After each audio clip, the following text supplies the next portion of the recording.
Then they had moved to a house of their own, had resolutely preserved the hope that it was going to be all right in the end, that nothing should interfere with their original plan, which was a university job, a family, a home, in whatever order. Now they had all three, now they were all set. Except that the sciatica of the arm he had complained of when visiting us in London had grown far worse. I think the tumor had grown again, and others were growing, in different places, his back for one. And again they had not been able to come up for the publication party of the second one. He had been in hospital, in fact, when June wrote to me to say she had taken the advance copy to him there, and it had cheered him up. They had just changed the whole of his blood and he was looking and feeling much better now, then. So it was in his blood now, then.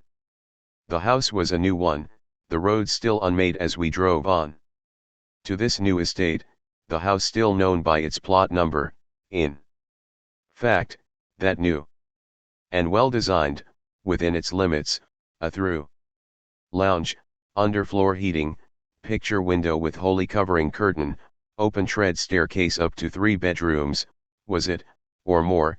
Yes, we must have stayed in one, other than theirs. Or his, or the child's. There was a study, a room to himself, for the first time. He never used it. The child was walking now, keenly intelligent, probing, asking, in his own language. Tony and Un were both interested that he should be talking his own simulacrum of language, saying things that meant something to him, if not to anyone else, and we talked about Canetti, the man in auto da fe who does this, who is accounted mad because words or sounds mean whatever he wants them to mean. At any particular time, differing meanings from moment to moment. And the child's toys, a posting box, I remember being one of them, of plastic, different colors, and a big push toy, train was it? I do not remember. Nor much of his relationship with the boy, only the sad thing that he had to be careful at this stage. Once when the boy climbed up on him, familiarly, childlike, Tony had to deny him, putting him on the floor again, for the child was scrambling on his chest and stomach, and was liable to, or did, kick him on one of the tumors. He let out in explanation that there were more than one, now, and that they were in his chest, or ribs. So they were spreading, and they were painful, so painful. And he talked, perhaps it was this that set him off, when it was out how serious it was, now, about how the thing had arisen, about 20 months previously, how it had all started, in Lincoln that excessively hard winter, how he L1 had felt the lump on his collarbone, had been curious, though it was not painful, then, had gone to a doctor, and because he was unregistered, never having been ill in Lincoln, and was leaving soon anyway, the doctor had created a fuss. Tony overheard him swearing about people like him. The door was open, to his nurse, or receptionist. No doubt he was overworked, and so when he came to see him he was angry towards this nuisance of a patient already, and Tony said the examination was perfunctory, and the diagnosis was that the lump was merely a little bit of fatty tissue which would go as quickly as it came. But it did not, had gone on growing. When he eventually went to another doctor, it was a month later, in Chester. He had been so busy and tired out with looking for somewhere for them all to live, he was in digs himself, and it had grown larger, rapidly, and this doctor, the new one, knew bloody well what it was, at once, was astonished that it had grown so quickly, sent him to hospital at once. They too had never, he said, known a tumor grow so fast, and I clinically noted that yet again everything to do with him he believed to be the biggest, the most important, unique.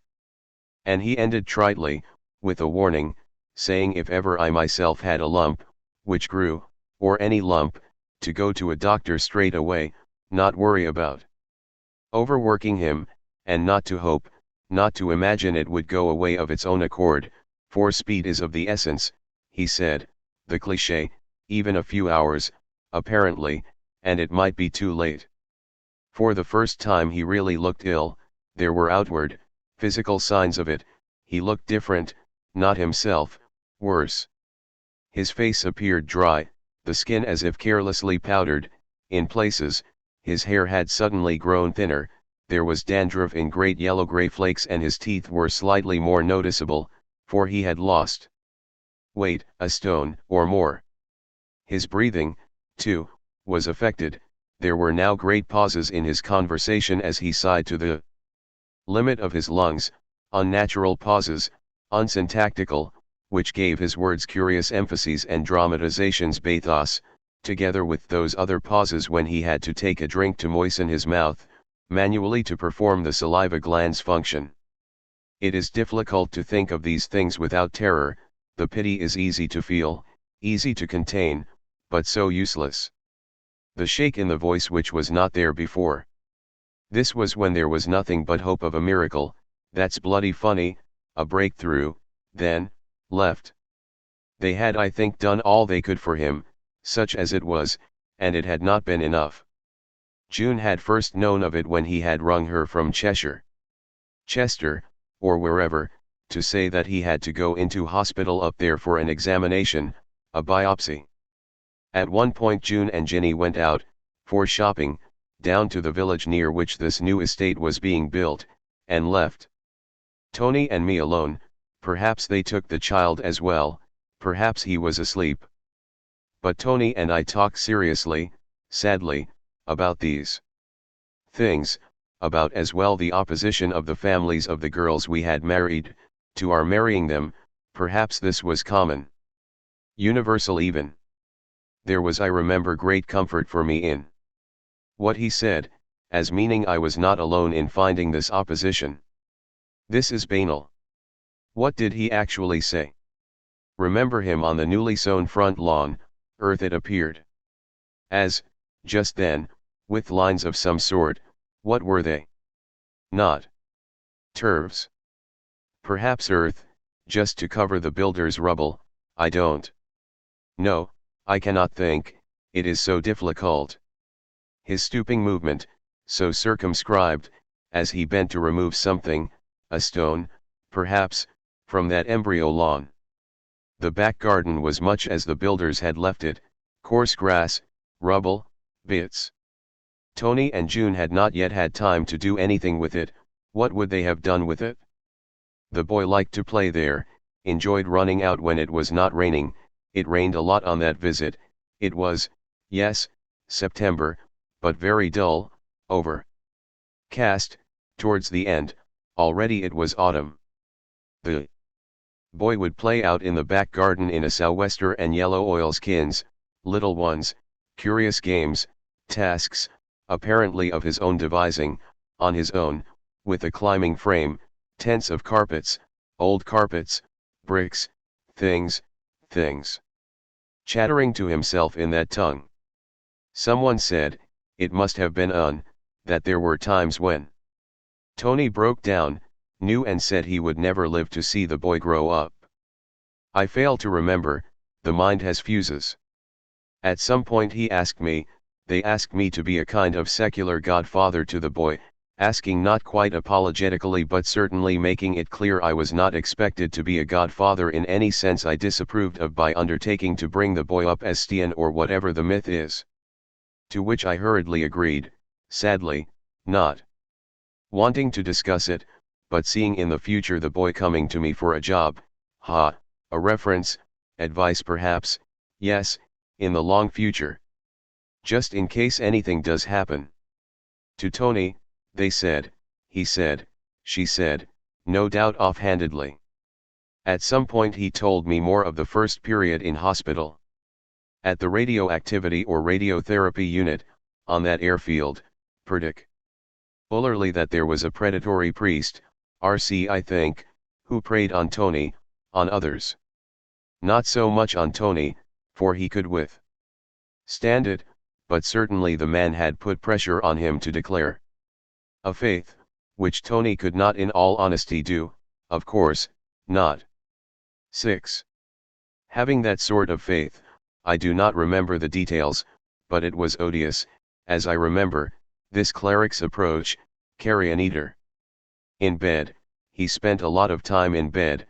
Now, he had a transistor radio, a recent acquisition, someone had given it to him, or they had bought it, for this especial purpose, to take him out of himself, to take his mindify it. It went everywhere with him, carried, it was not pocket size, he had it on the bed, toyed with it, when he was sitting downstairs, too. Just at this time, the day we went up, a cell remember, the paperback edition of the first one had come out, with its dedication to them. This would have been a cause of celebration, we brought them a copy, it went hardly noticed by any of us, I could not mind. It could not have escaped his attention that we took photographs, that were the last, for us, of him, that we were taking photographs that would be the last.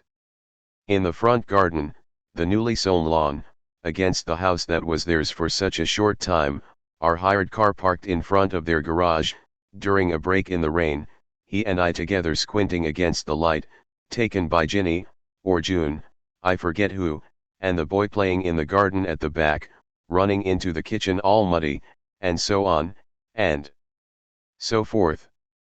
That phrase he was also saying right to the end, to my end, at least, for I introduced it to him as a new mechanical toy, a miniature tape recorder that I had bought for recording interviews, for journalism, and affected to want his opinions, his knowledge, about an article I was then trying to write, seeking to prove the effect of bad planning and architecture on people, that housewives on suburban estates were being driven mad by tedium, loneliness during the day, that there would be an explosion sooner or later, which he agreed with, described his childhood, aspects of it, in Ewell, I suppose, as being like this, sensory memories of walking seemingly immense distances on hot days, on hard pavements, with never the chance of escaping into a cafe, or even into the shade of a tree, no relief, the deserts of certain suburbs.